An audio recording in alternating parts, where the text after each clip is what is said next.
Good morning.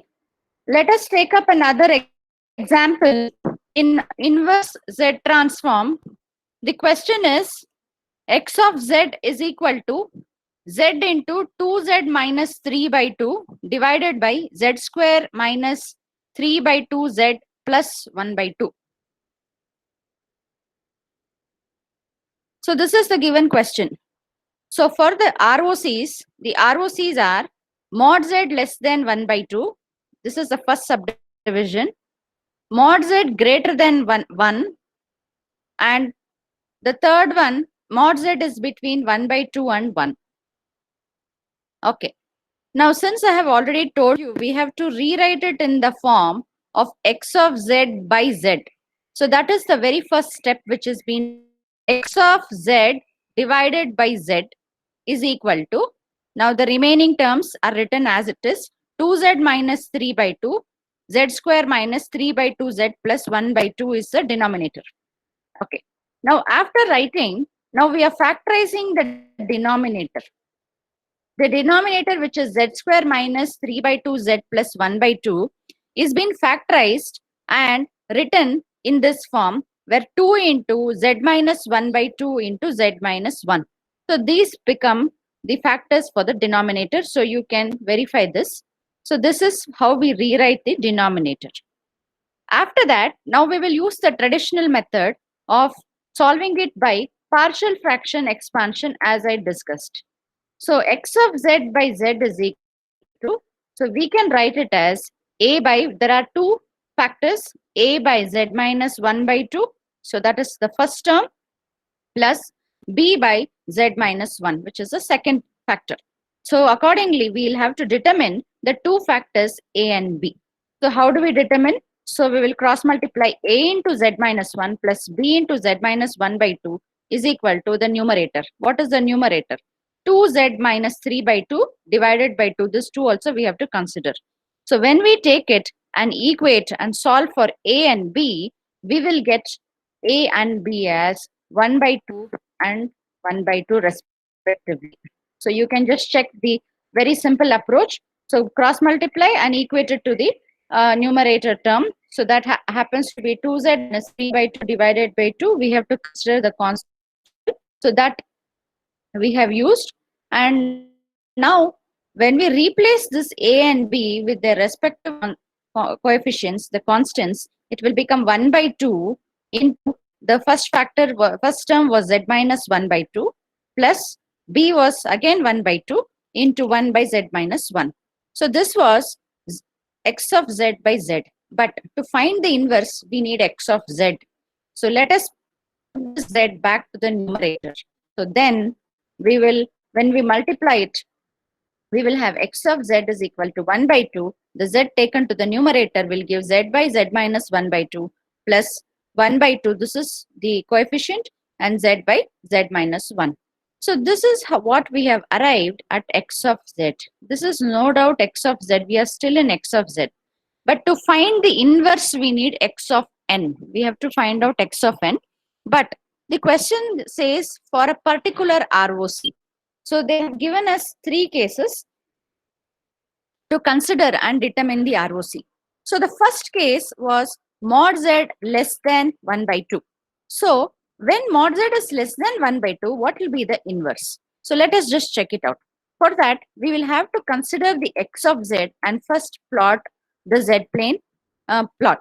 So where are the poles? One pole is at half, the other pole is at 1. So in the z plane plot, let us first try to do this. We have 1 by 2 and we have 1. So here are our poles which we have written. And it says that mod z is less than 1 by 2, means it's interior to the circle of pole 1, of pole half. It is interior to the circle. So for such a case, how will we talk about? For both the poles, see whether it is ROC when you see it from here or when you see it from here. The ROC is interior to the circle. So what did I say when we are talking about interior to the circle? When we are talking about interior to the circle, it is going to be a negative time sequence. That is, when you see from 1 or when you see from half, the ROC is interior to the circle, and hence it is going to be a negative time sequence. And we will rewrite or rather come up with the inverse Z transform for this equation 2 as, what can we write the inverse Z transform? So inverse Z transform x of n will be, let us keep the half which are coefficients as it is. And what is this Z by Z minus 1 by 2? It is of the form a to the power of n into u of n. But since they are negative time sequences, we have to consider that as minus b to the power of n u of minus n minus 1. That is the standard form. So see how we can write. So minus, the minus sign is taken out. 1 by 2 was a constant. B to the power of n. What was b? Z by z minus half. B was half. So b to the power of n, u of minus n minus 1. And what was the second term? The second term was 1 by 2 z by z minus 1. So we have to introduce a negative sign again. So negative, here was a negative sign, minus 1 by 2. What was b? B is just 1. 1 to the power of n, u of minus n minus 1. So this is nothing but the x of n for a specific ROC. What is the ROC? ROC is mod z less than 1 by 2. Mod z less than 1 by 2. When you see the ROC is interior to the circle, interior. So that is why we say they are negative time sequences. You have to write this line. For both the poles, ROC is interior. Therefore, both are negative time sequences. So you have to come up with the interpretation from the Z plane plot. Then you can arrive at the inverse Z transform for this particular case. Now, let us see another one. Case 2. Mod Z greater than 1. What would be this kind of a question? So again, we will write the Z plane plot. So as you all know and guessed by now, so we have two poles, 1 by 2 and 1. The ROC is exterior to the circle of radius 1. So when you see from half or when you see from 1, what is the ROC? The ROC is exterior, isn't it? For both the poles, the ROC is exterior.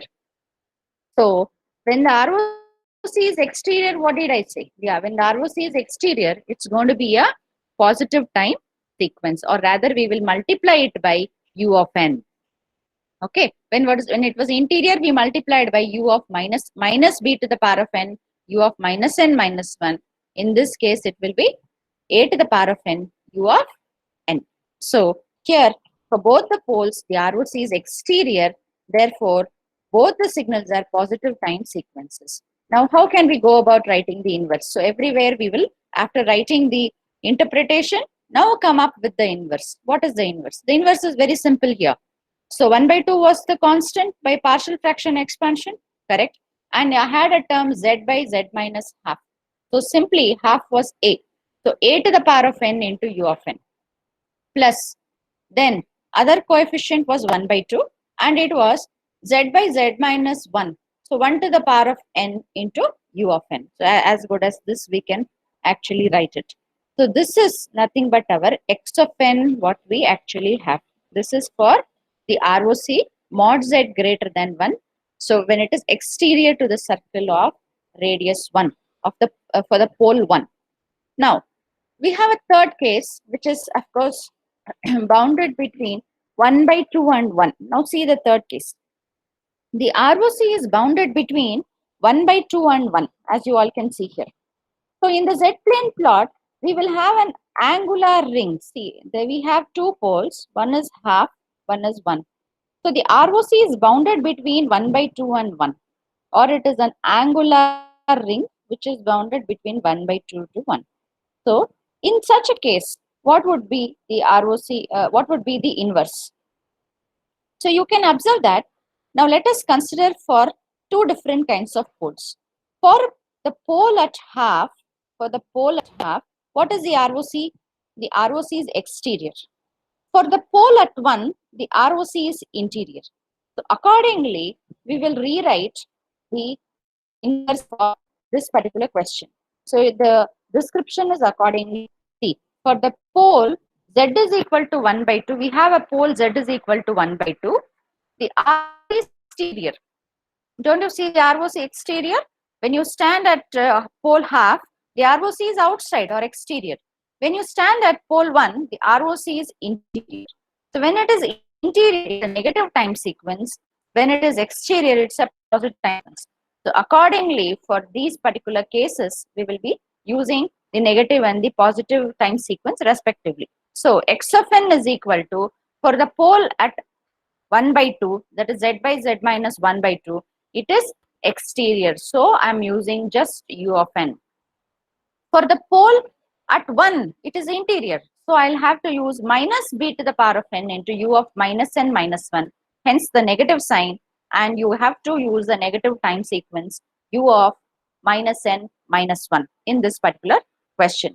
So that is how we formulate the inverse for their respective ROCs. So it's a very, very important thing how to come up with the inverse for the respective questions.